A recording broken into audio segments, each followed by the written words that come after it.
Ratu Belanda Wilhelmina membuat pengumuman pada pidato tahunannya pada 1901 tentang kebijakan baru, yang disebut dengan politik etis, yang akan diterapkan di Hindia Belanda atau Indonesia.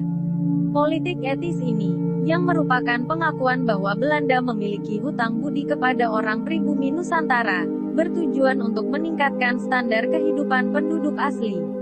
Cara untuk mencapai tujuan ini adalah melalui intervensi negara secara langsung dalam kehidupan ekonomi. Dipromosikan dengan slogan irigasi, pendidikan, dan emigrasi. Namun, pendekatan baru ini tidak membuktikan kesuksesan yang signifikan dalam hal meningkatkan standar kehidupan penduduk asli. Akan tetapi, politik etis itu membawa dampak positif yang sangat penting bagi Indonesia.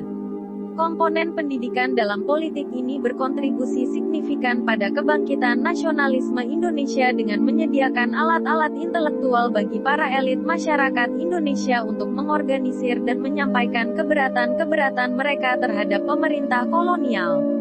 Politik etis ini memberikan kesempatan lewat sistem edukasi, untuk sebagian kecil kaum elit Indonesia, untuk memahami ide-ide politik Barat mengenai kemerdekaan dan demokrasi.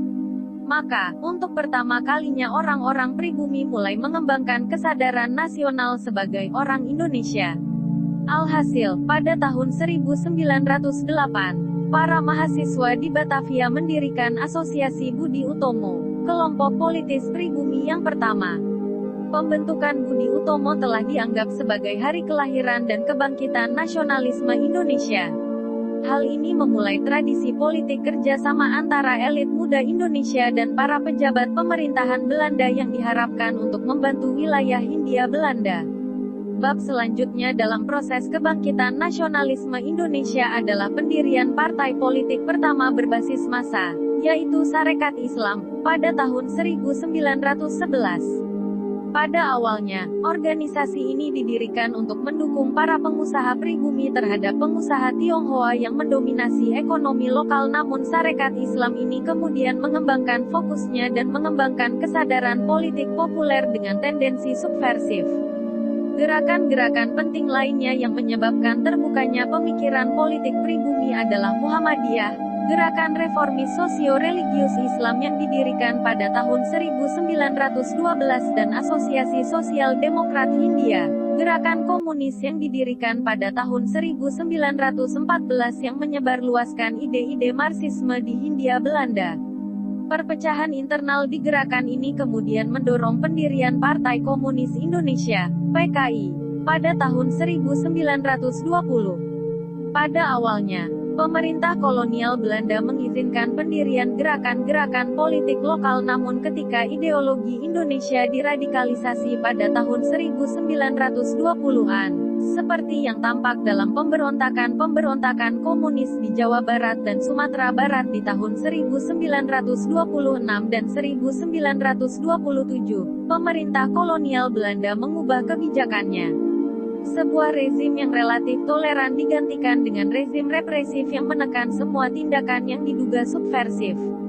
Rezim represif ini justru memperparah keadaannya dengan meradikalisasi seluruh gerakan nasionalis Indonesia. Sebagian dari para nasionalis ini mendirikan Partai Nasionalis Indonesia, PNI, pada tahun 1927 sebagai sebuah reaksi terhadap rezim yang represif. Tujuannya adalah mencapai kemerdekaan penuh untuk Indonesia.